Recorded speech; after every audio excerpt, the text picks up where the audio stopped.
The numbers: 6,100,000.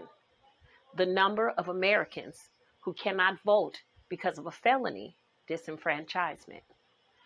4,697,000. The number of Americans who cannot vote and who are not in prison. 3,050,000. The number of Americans who cannot vote and who are not in prison, on parole, or on probation. They are only on extended community supervision. Greetings to you. Welcome. It is so amazing to see you all here today. Thank you for coming. Today, I have a very important topic that I want to share with you all. As you may know, the 2022 midterm elections are fast approaching. These elections hold tremendous importance, and the result will be determining on how we vote. Why is voting important? Because it's all about us. The struggle for equal voting rights dates to the earliest days of U.S. history. Challenges to voting rights in this country, like the ones we've seen recently, are hardly a 21st century invention. Entrenched groups have long tried to keep the vote out of the hands of the less powerful. Indeed, America began its great democratic experiment in the late 1700s by granting the right to vote to a narrow subset of society, white male landowners. Even as barriers to voting began receding in the ensuing decades, many southern states erected new ones, such as poll taxes and literacy tests, aimed at keeping the vote out of the hands of African American men. Voting is important because it gives you a say on important matters that impacts you, like access to loans, good schools, safe communities, and better and quality food. Voting allows you to decide who you want to represent you and your loved ones. Voting empowers you as an individual and as a community. Voting gives you a voice, and it allows you to exercise your power. What is the history of the Black vote? The struggle over voting rights in the United States dates all the way back to the founding of the nation. The original U.S. Constitution did not define voting rights for citizens. And until 1870, only white men were allowed to vote. Two constitutional amendments changed that. The 15th Amendment, which ratified in 1870, extended voting rights to men of all races. However, this amendment was not enough because African Americans were still denied the right to vote by state constitutions and laws, poll taxes, literacy tests, the grandfather clause, and outright intimidation.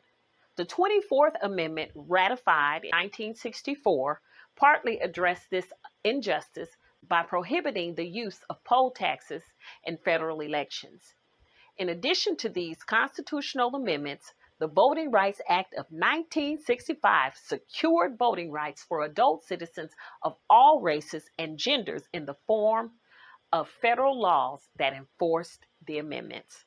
Voting rights activists faced violent oppression in the South, both from law enforcement and white residents.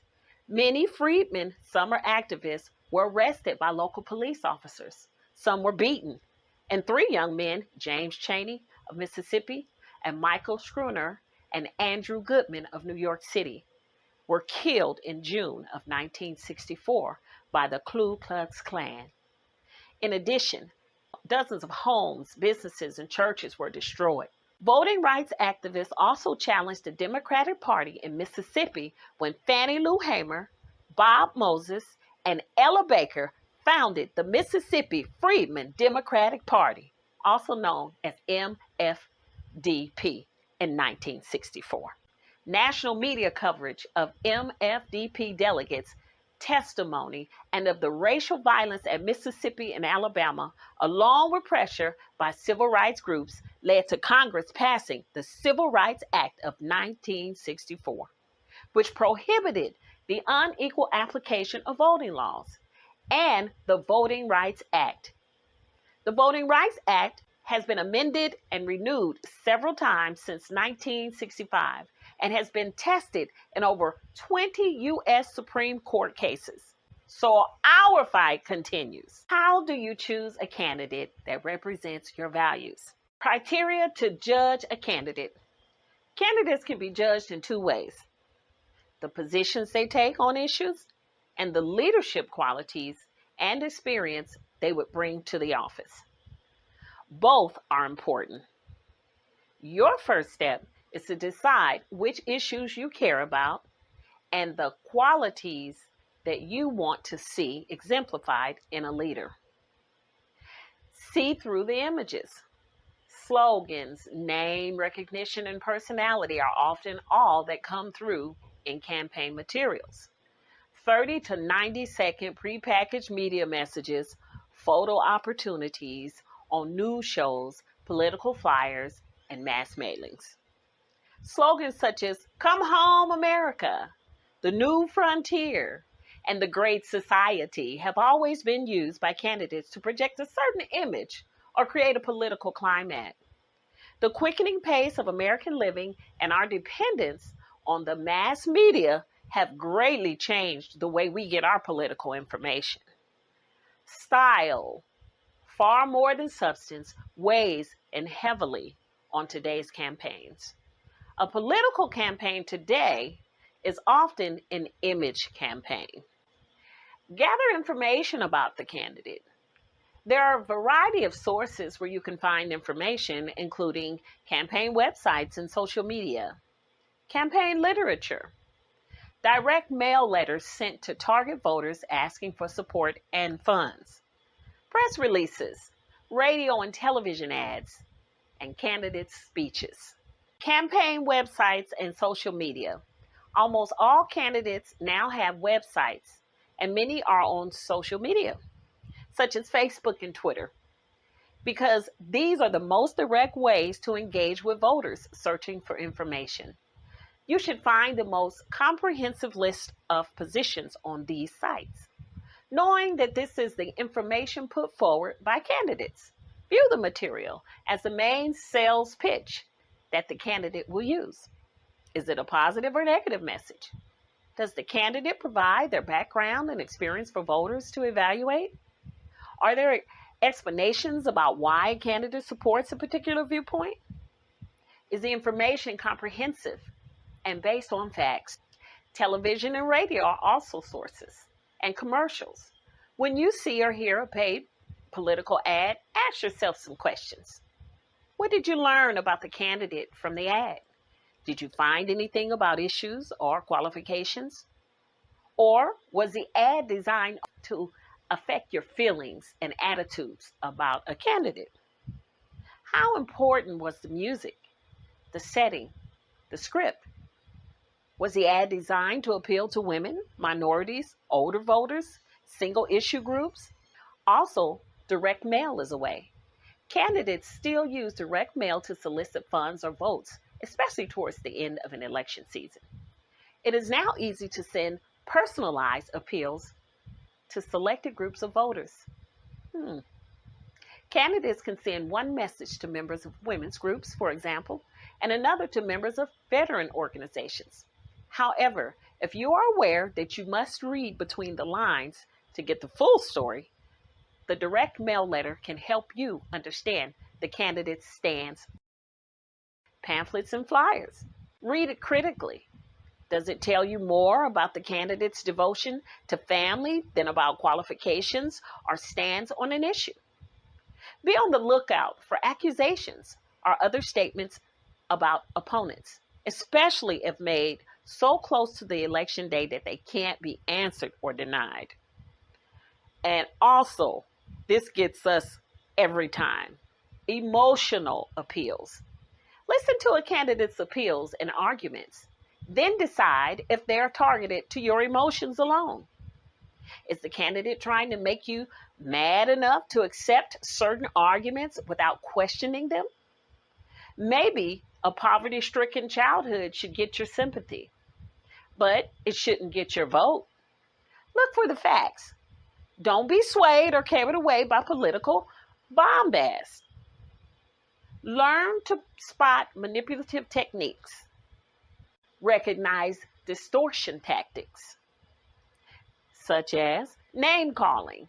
Don't be sidetracked either by attacks on a candidate based on family, ethnicity, gender, race, or personal characteristics that don't make a difference in a performance. Rumor mongering. Watch for the unsubstantiated statement or innuendo. Have you ever heard quotes like these in political campaigns? Although everyone says my opponent is a crook, I have no personal knowledge of any wrongdoing. Legal perhaps, but dirty campaigning. Loaded statements. The loaded question has the same effect. Asking, where was my opponent when the chips were down about expanding employment insurance without mentioning that the bill never came to the floor for a vote is an easy way to distort the facts. Guilty by association. Every candidate needs support from a wide range of people and groups who may not represent the candidate's views on all the issues. Judge the candidate's own words and the candidate's deeds. Catchwords. If a term defies definition or leaves out great chunks of real life, be on your guard. Try to translate such buzzwords into what the candidate is really trying to say. Baiting. Think twice about a candidate who tries to make an opponent look weak or out of control by harassment until she or he flies off the handle or says something rash. Spot phony issues. Passing the blame. When one candidate accuses another candidate or party of being the cause of a major problem, such as unemployment or inflation, check it out. The incumbent or the party in power is often accused of causing all the woes of the world. Was the candidate really in a position to solve the problem? What other factors were at work? Has there been time to tackle the problem? Promising the sky. There are promises that one in an elected office can fulfill and problems that are beyond the reach of political solutions. Public officials can accomplish realistic goals, but voters shouldn't expect miracles and candidates shouldn't promise them. When you hear nothing but promises, consider how realistic those promises really are. Understand the issues. Examine the issues that are important to you. Decide what changes you feel that your community, state, and country need most. What do you want to keep the same? Which of your interests are served by the programs each candidate is proposing? As you ponder, weigh alternatives. Listen to people on both sides of the issue. Look at cause and effect. Consider what you have to trade off to get what you want. Evading real issues. Many candidates work very hard to avoid giving direct answers to direct questions. It's not enough, for instance, for a candidate to say, I've always been concerned about the high cost of health care, and leave it at that. And the candidate who claims to have a secret, easy plan to solve a tough problem is just copping out. Watch out for candidates who talk about benefits and never mention cost or how the nuts and bolts of a program will actually work. Evaluate the candidates. Evaluate the candidate's stance on issues. As you read materials you collect, keep a journal and record the candidate's stance on your priority issues. Do the materials give you an overall impression of the candidate? What specific conclusions can you draw about their stance on this issue? Examine the candidate's leadership abilities.